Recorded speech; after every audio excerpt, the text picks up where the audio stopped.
Hello friends, Shashi Agarwal channel के अंदर मैं डॉक्टर शशि अग्रवाल आप सबको वेलकम करती हूँ और आशा करती हूँ कि आप सब लोग हेल्दी हैं, सेफ हैं।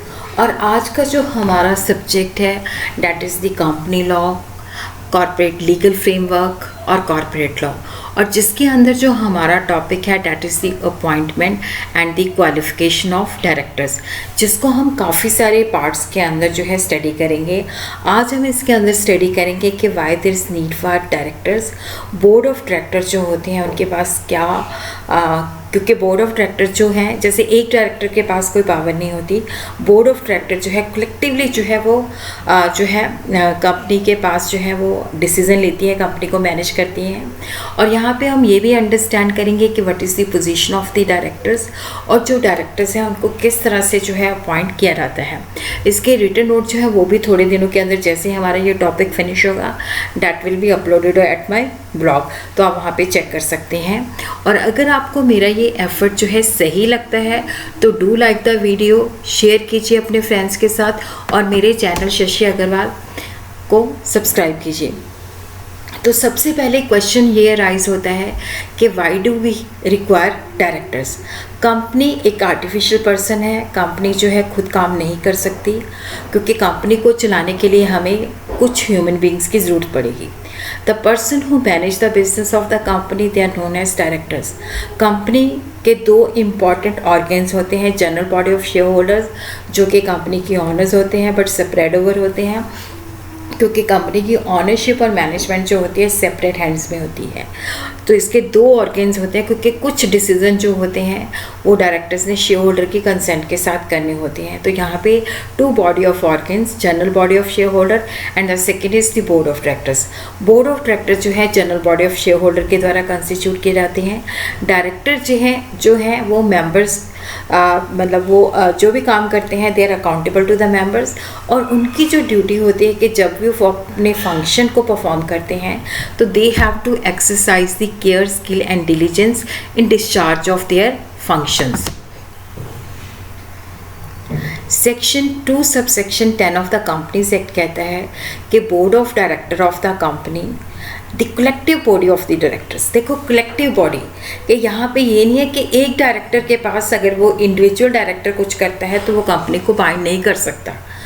तो यहाँ पे जो कंपनी को रन करते हैं, कंपनी को मैनेज करते हैं, that is the collective body of the directors, और जिसको हम basically we say board of directors.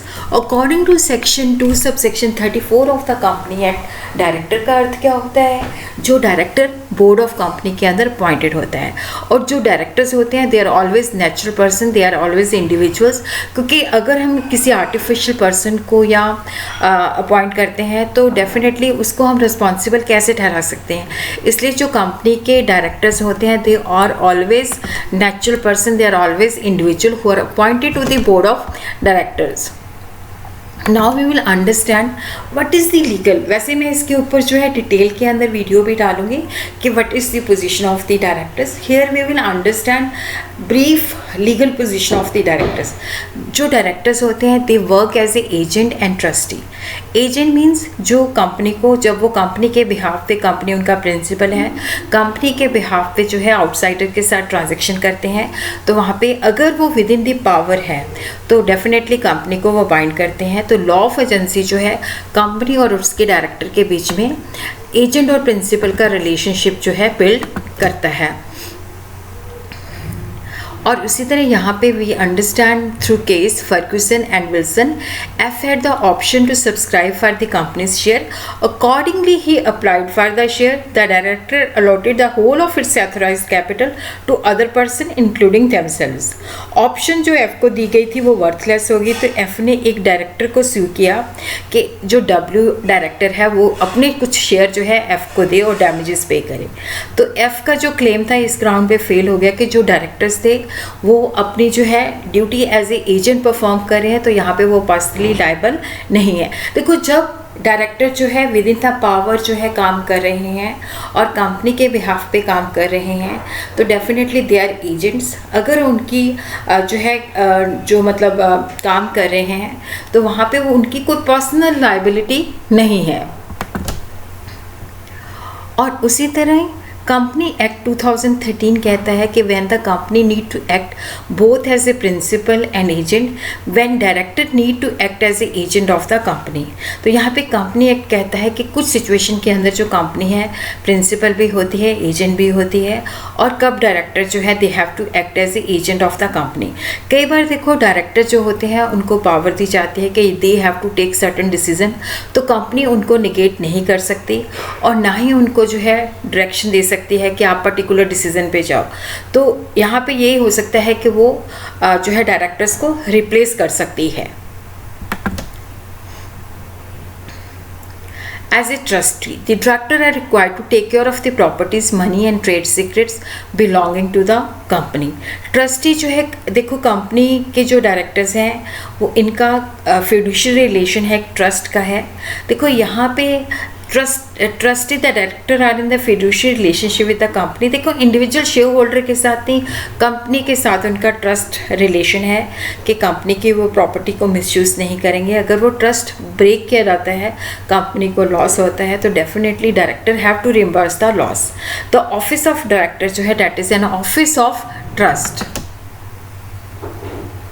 यहाँ पे भी हम इसको केस के द्वारा अंडरस्टैंड करेंगे। पियर्सी वर्सेस एसमिल, एक company was in no need of further of capital, company को एडिशनल फंड्स नहीं चाहिए थे, बट स्टिल डायरेक्टर ने क्या किया कि फ्रेश इशू किया, अपने को किया, अपने सपोर्टर्स को किया, ताकि वोटिंग पावर उनके पास चले जाए, और वहाँ पे जो मेजॉरिटी शेयर होल्डर्स थी उनकी विशिंग को वो डिफीट किया ताकि उनके पास मेजॉरिटी डायरेक्टर्स के पास आ जाए। तो यहाँ पे डायरेक्टर ने अपना जो फिड्यूशरी पावर थी उसको मिसयूज़ किया है। अलॉटमेंट जो है यहाँ पे इनवैलिड है और वॉइड है।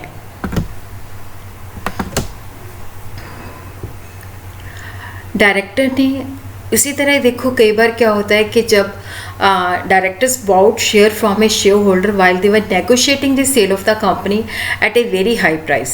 डायरेक्टर ने ये फैक्ट शेयर होल्डर को नहीं बताया, तो यहाँ पे purchase of share was good, क्योंकि जो उनका फेथ का रिलेशन है that is with the company, not with the individual share holder. Director as a officer, section 2 subsection 59 of the company act says, अगर वो डायरेक्टर जो है उनको as per the definition of officer के अंदर भी इंक्लूड किया गया है, अगर वो कंपनी एक्ट की प्रोविजंस को जो है कंप्लाई नहीं करते तो they are liable to have certain penalties.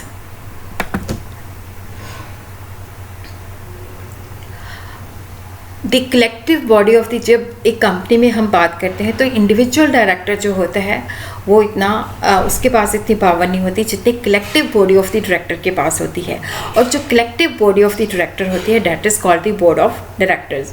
और उसी तरह बोर्ड ऑफ डायरेक्टर जो है देखो यहाँ पे बेसिकली वो ही डिसीजन लेता है मीटिंग के अंदर, ना कि इंडिविजुअल शेयर होल्डर है देखो उसके पास जो इंडिविजुअल डायरेक्टर है उसके पास कोई पावर नहीं है, जो भी डिसीजन लेना है बोर्ड ऑफ डायरेक्टर्स ने लेना है। और वहाँ पे इसीलिए कोरम कहा जाता है कि प्रेजेंस ऑफ मिनिमम डायरेक्टर जो है प्रिस्क्राइब की जाती है। और यहाँ पे क्या होता है कि देखो कई बार ऐसी भी सिचुएशंस होती हैं कि जहाँ पे बॉडी ऑफ डायरेक्टर जो है they could without calling a meeting जो है डिसीजन ले सकते हैं, और वहाँ पे जो डिसीजन होता है that has to be collective.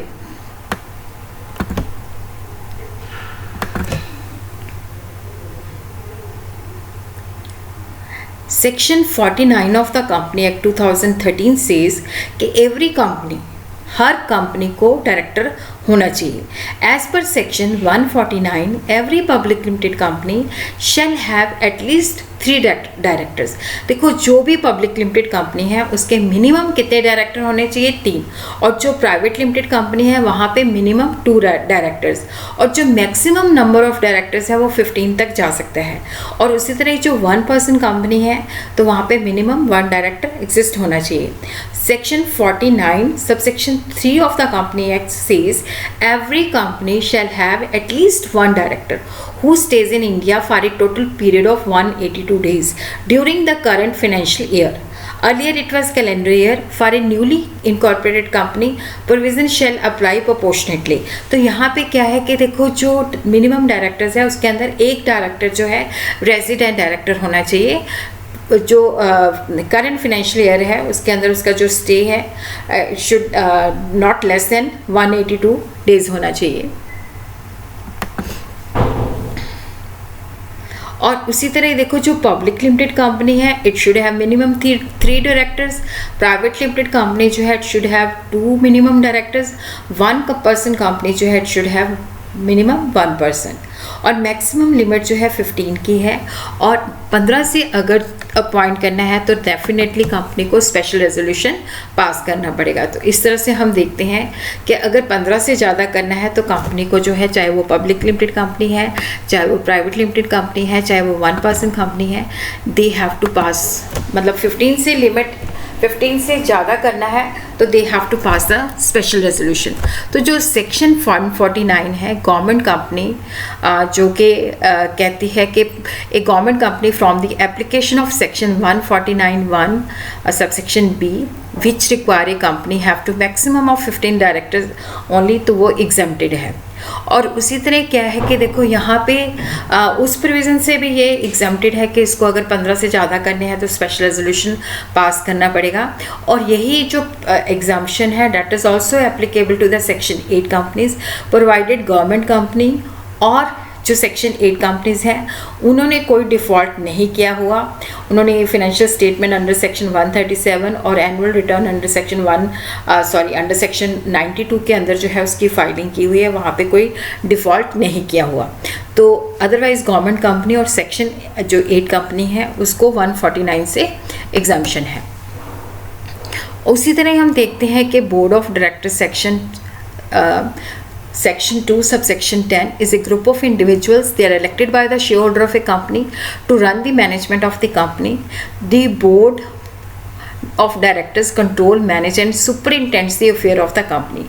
Director जो है देखो definitely they could exercise their power when they act collectively. Individual director जो है उसके पास कोई अथॉरिटी नहीं है जब तक कि उसको आर्टिकल ऑफ एसोसिएशन या रेजोल्यूशन के द्वारा जो है अथॉरिटी दी जाती है। और उसी तरह section 2 subsection 34 of the company director means a director appointed to the board of directors of the company. यहाँ पे देखो जो डायरेक्टर है उसको नेचर ऑफ द ऑफिस क्या है, ड्यूटीज़ क्या है, चाहे वो किसी भी नाम से पुकारा जाए। शैडो और deem director is an officer within the definition of the term in section 2 subsection 59 of the Company Acts includes any person with whose direction or instruction the board of directors of a company is accustomed to act. Now question ये rise होता है कि who can become director. जैसे मैंने पहले भी बताया था कि इंडिविजुअल जो है वो डायरेक्टर बन सकता है, कोई बॉडी कॉर्पोरेट कोई एसोसिएशन फॉर्म जो है डायरेक्टर नहीं बन सकती, क्योंकि वहाँ पे हम रिस्पॉन्सिबिलिटी नहीं फिक्स कर सकते। और उसी तरह who can become the director, देखो यहाँ पे जो अपॉइंटमेंट ऑफ डायरेक्टर्स है that is obviously govern by the companies act 2013। तो ऑर्गेनाइजेशन के अंदर 2 तरह के डायरेक्टर्स होते हैं, executive director and non executive. Executive directors होते हैं जो whole time employ of the company होते हैं, जो कंपनी की जो डे टू डे वर्किंग होती है उसके साथ जुड़े होते हैं, उसके बदले में उनको रेम्युनरेशन मिलती है, जैसे मैनेजिंग डायरेक्टर है, होल टाइम डायरेक्टर है। नॉन एग्जीक्यूटिव या आउटसाइड डायरेक्टर जो होते हैं जो कंपनी की एम्प्लॉयमेंट में नहीं होते, उनको सिटिंग फीस मिलती है। और यहाँ पे इनकी जो एग्जांपल्स हैं जैसे इंडिपेंडेंट डायरेक्टर्स हैं, नॉमिनी डायरेक्टर्स हैं। और उसी तरह क्या है कि to be director of any kind a person must have the age of majority. Schedule 5 of the company act has put a mandatory condition कि जो मैनेजिंग डायरेक्टर है, होल टाइम डायरेक्टर है, मैनेजर है, उसकी जो एज है 21 year complete होनी चाहिए और वो 70 ईयर से अबव नहीं होना चाहिए। But can be appointed if he has the attain the age of 70 years by passing special resolution in the general body meeting. Listed company के अंदर जो है the age of independent director जो है वो 21 ईयर से लेस नहीं होनी चाहिए। और यहाँ पे ऐसा कोई नेशनैलिटी के रिगार्डिंग कोई रिस्ट्रिक्शन नहीं है।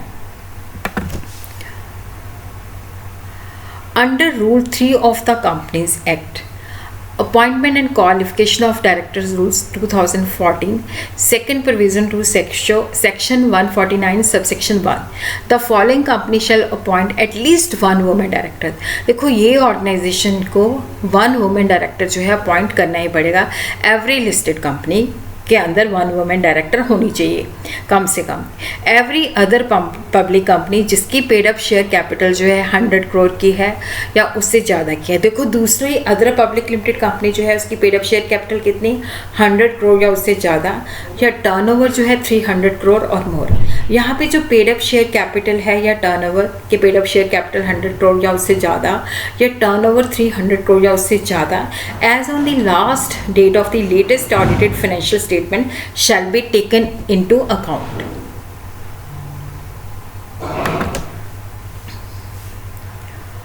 और उसी तरह देखते हैं कि जो न्यूली इनकॉर्पोरेटेड कंपनी है जो इस प्रोविज़न के द्वारा कवर होती है, तो वहाँ पे भी क्या है कि उन्होंने जो है जब ये इनकॉर्पोरेट होती है तो विद इन 6 मंथ के अंदर they have to 1 women directors. और उसी तरह से क्या है कि अगर कोई इंटरमीडिएट वैकेंसी वुमेन डायरेक्टर की होती है तो वो बोर्ड ऑफ डायरेक्टर जो है at the earliest but not later than the immediate next board meeting और within 3 months from the date of such vacancy whichever is later. तो दोनों के अंदर से जो बाद में होता है उस तक जो है वुमेन डायरेक्टर जो है उसकी पोस्ट भरी जानी चाहिए। जैसे इसी के अंदर क्या है कि निशा जो थी वो वुमेन डायरेक्टर थी, बट उसकी डेथ की वजह से क्या होता है कि डेफिनेटली वो पोस्ट खाली हो जाती है। डेथ उसकी होती है 20 मार्च 2019 को।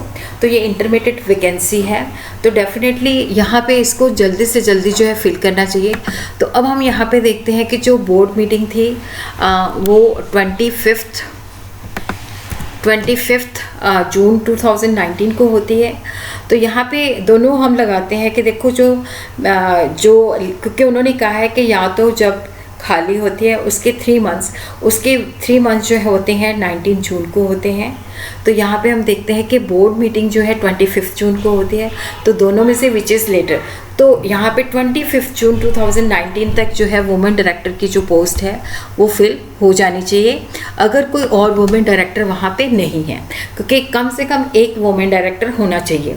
और उसी तरह every company shall have at least 1 director who stays in India for a total period of not less than 180 days during the financial year. और उसी तरह हम देखते हैं कि अगर न्यूली इनकॉर्पोरेटेड कंपनी है तो यहाँ पे ये end of the financial year के अंदर जो है ये प्रोपोर्शनेटली जो है चेक किया जाएगा।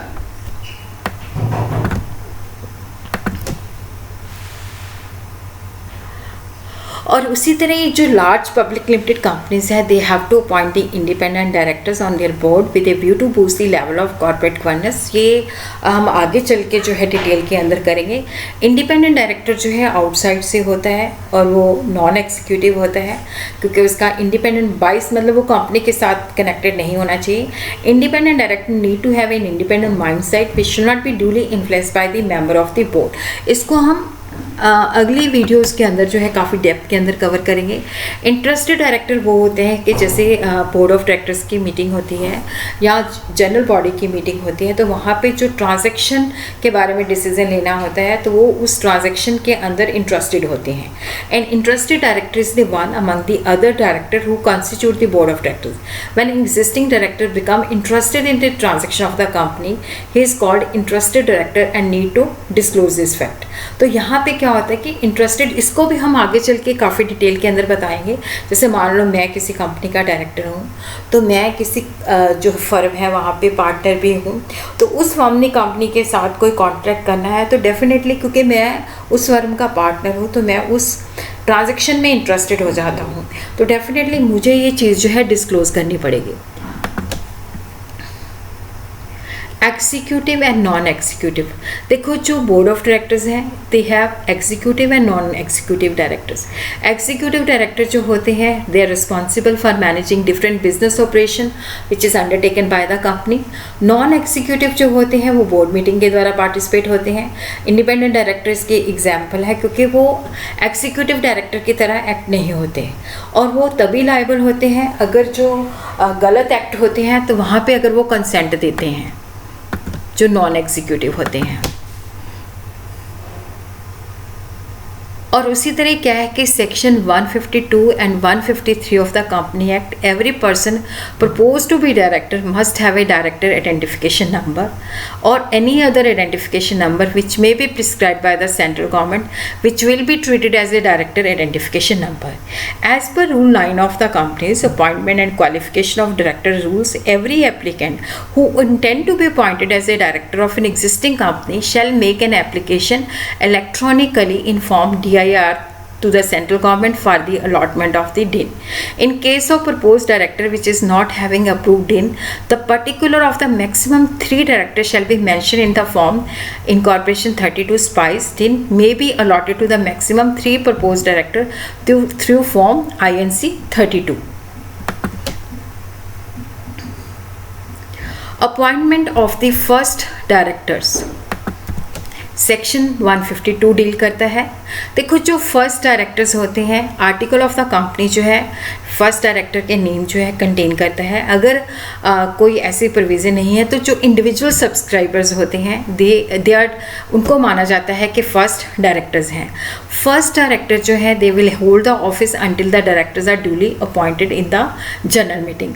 Term of the first director जो होती है that is limited to the holding of the first annual general meeting. और उसी तरह 1 पर्सन कंपनी के अंदर जो इंडिविजुअल मेंबर है वही उसका फर्स्ट डायरेक्टर होता है, जब तक के मेंबर जो है इस प्रोविज़न के मुताबिक डायरेक्टर्स को अपॉइंट नहीं कर लेते. अपॉइंटमेंट ऑफ सब्सिक्वेंट डायरेक्टर्स, उसी तरह क्या है कि देखो save otherwise expressly provided in this act, every director shall be appointed by the company in the general meeting, जिसको 152 सबसेक्शन 2 डील करता है.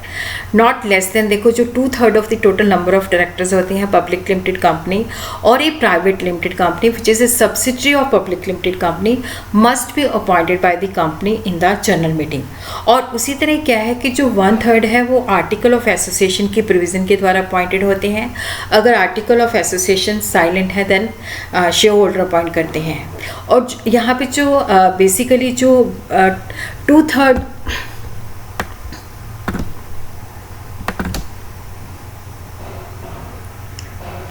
और यहाँ पे बेसिकली जो expressly provided in the act जो एडिशनल डायरेक्टर्स होते हैं, जो अल्टरनेट डायरेक्टर्स होते हैं, जिनको मैं अगली वीडियो के अंदर बताऊंगी, वो बोर्ड ऑफ डायरेक्टर्स के द्वारा अपॉइंट किए जाते हैं.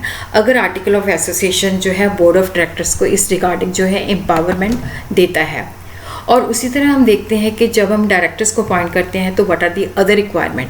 जैसे मैंने आपको बताया कि allotment of director identification number is must. A person shall be appointed as a director of a company only when he has been allotted DIN under section 154 और any other number as may be prescribed under section 153.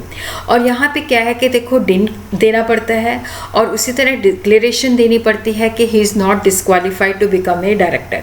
और उसी तरह जब उसकी written consent भी जो है DIR 2 form के अंदर जो है चाहिए होती है कि he is ready to act as a director. Company shall file the consent of the director with the registrar within 30 days of such appointment in form DIR 12 along with the prescribed fee as prescribed और rule of the 8 of the companies. और उसी तरह क्या है कि देखो यहाँ पे अगर इंडिपेंडेंट डायरेक्टर जो है जनरल मीटिंग के अंदर जो है अपॉइंट किया जाता है तो एक्सप्लेनेटरी स्टेटमेंट जो है वो भी नोटिस जनरल मीटिंग के साथ अटैच होनी चाहिए. और उसी तरह क्या है कि एक स्टेटमेंट कि जो बोर्ड ऑफ डायरेक्टर्स का ओपिनियन कि वो जो कंडीशंस है उसको फुलफिल करता है, जो 152 सबसेक्शन 5 में डिफाइंड है. और उसी तरह हम देखते हैं कि जो 152 subsection 5 of the company acts है, यहाँ पे furnishing of the consent to act as a director shall not apply to the government company where the appointment of the director is done by the central government और the state government. It also apply to the section 8 company provided government company और section 8 company जो है उन्होंने section 137 के अंदर जो है कोई डिफ़ॉल्ट नहीं किया in regard to the filing of the financial statement or annual return under section 92 of the Companies Act.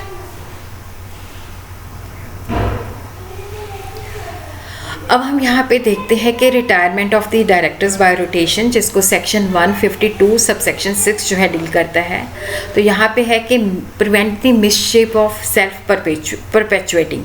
तो यहाँ पे रिटायरमेंट बाय रोटेशन जो है कि जो 2/3 ऑफ द डायरेक्टर्स हैं they are liable to retire by the rotation.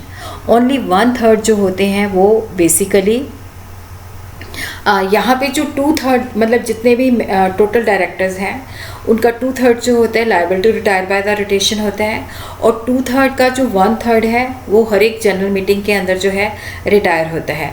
और उसी तरह अगर नंबर इज़ नॉट 3 और मल्टीपल ऑफ 3 देन 1/3 जो है that is taken into count. और जो फ्रैक्शन होता है अगर वो 0.5 से लेस है, जैसे 1.3 है तो 1 माना जाएगा, अगर 1.67 है तो उसको 2 माना जाएगा। इसको हम एक एग्जाम्पल के द्वारा जो है अंडरस्टैंड करते हैं। देखो यहाँ पे आगे जाके मैंने एग्जांपल दी है। रोटेशनल डायरेक्टर का अर्थ होता है कि जो रिटायर बाय रोटेशन है इसके अंदर एडिशनल ऑल्टरनेट जो है डायरेक्टर्स नहीं आते, जो नॉमिनी डायरेक्टर्स होते हैं वो भी इसके अंदर नहीं आते। Director to retire by rotation at every general meeting must be those who have been longest in the office since last appointment. देखो यहाँ पे किसको हमने रिटायर बाय रोटेशन करना है, तो जिनका अपॉइंटमेंट मतलब जिनकी अपॉइंटमेंट लॉन्गेस्ट होती है उनको रिटायर करना है। और उसी तरह जो सेम डे होते हैं तो डेफिनेटली उनका म्यूचुअल एग्रीमेंट के अंदर, और अदरवाइज़ क्या है कि अगर म्यूचुअल एग्रीमेंट नहीं है तो लॉट के द्वारा जो है डिटर्मिन किया जाता है। Retirement by rotational is applicable to a public limited company or a private limited company which is a subsidiary of public limited company. A pure private company जो कि किसी की subsidiary नहीं है that is exempted। अगर article permit करते हैं तो वो अपने सारे डायरेक्टर को नॉन रोटेशनल डायरेक्टर जो है रख सकते हैं। Article of a public limited company may provide for the retirement of all the director at the every general meeting. If such is not the case, then not less than 2/3 of the total number of directors shall be liable to retire by the rotation.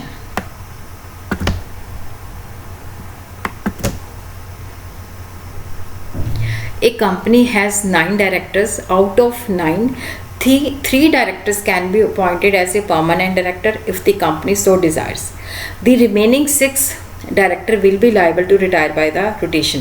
तो एक company जो है उसके 9 directors हैं, 9 के अंदर जो है 3 डायरेक्टर जो है वो परमानेंट डायरेक्टर हैं अगर कंपनी जो है डिज़ायर करती है। रिमेनिंग 6 डायरेक्टर जो है they are liable to retire by the rotation. मान लो एक कंपनी के 6 डायरेक्टर्स हैं तो उसका जो 2/3 है डैट इज़ इक्वल टू 4। तो 4 का अब क्योंकि हर साल 1/3 जो है रिटायर होगा डैट इज़ 1.33, तो राउंडेड टू 1। और उसी तरह अगर कंपनी के 7 डायरेक्टर्स हैं तो उसका 2/3 जो है that is equal to 5। Number of director जो है डैट इज़ 5 × 1/3, तो यहाँ पे 1.67 है तो ये 2 हो जाएगा। और उसी तरह at the annual general meeting at which a director retire as aforesaid the company may fill up the vacancy by appointing the रिट। देखो जहाँ पे एनुअल जनरल मीटिंग के अंदर जहाँ पे जो रिटायर्ड मतलब जहाँ पे रिटायरमेंट होती है तो या तो उसी रिटायरिंग डायरेक्टर को या किसी और पर्सन को वहाँ पे अपॉइंट किया जा सकता है। जब एक डायरेक्टर रिटायर करता है तो कंपनी जो है उसी डायरेक्टर को भी रीअपॉइंट कर सकती है, और if not reappointed the company may appoint some other person at his place. तो वहाँ पे सेक्शन 160 की प्रोविज़न जो है कंप्लाई करनी पड़ती है। और उसी तरह जब कंपनी जो है देखो जब डायरेक्टर्स रिटायर होते हैं तो कंपनी हैज़ टू सी कि कहीं भी किसी भी स्टेज के अंदर जो मिनिमम पब्लिक लिमिटेड कंपनी के अंदर 3, प्राइवेट लिमिटेड कंपनी के अंदर 2, 1 पर्सन कंपनी के अंदर 1 से लेस नहीं होना चाहिए। तो वो मिनिमम जो डायरेक्टर्स हैं उसकी कंडीशन पूरी होनी चाहिए। As long as the clause regarding the minimum required director is not fulfilled the company may resolve not to appoint anyone in place of the retiree.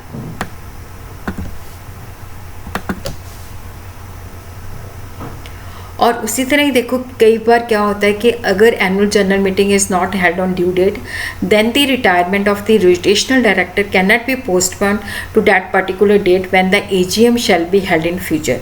Director who are liable to retire must vacate the office of director on that very date when the AGM is ought to have been held. Non rotational director जो होते हैं remaining 1/3 और less number of total director are not liable to retire by the rotation. जो non rotational directors होते हैं वो general meeting के अंदर भी अपॉइंट किए जा सकते हैं या आर्टिकल ऑफ एसोसिएशन के अंदर जो प्रोविजंस होती हैं उसके द्वारा जो है अपॉइंट किए जाते हैं। और दूसरा पार्ट जो है हम अगली वीडियो के अंदर जो है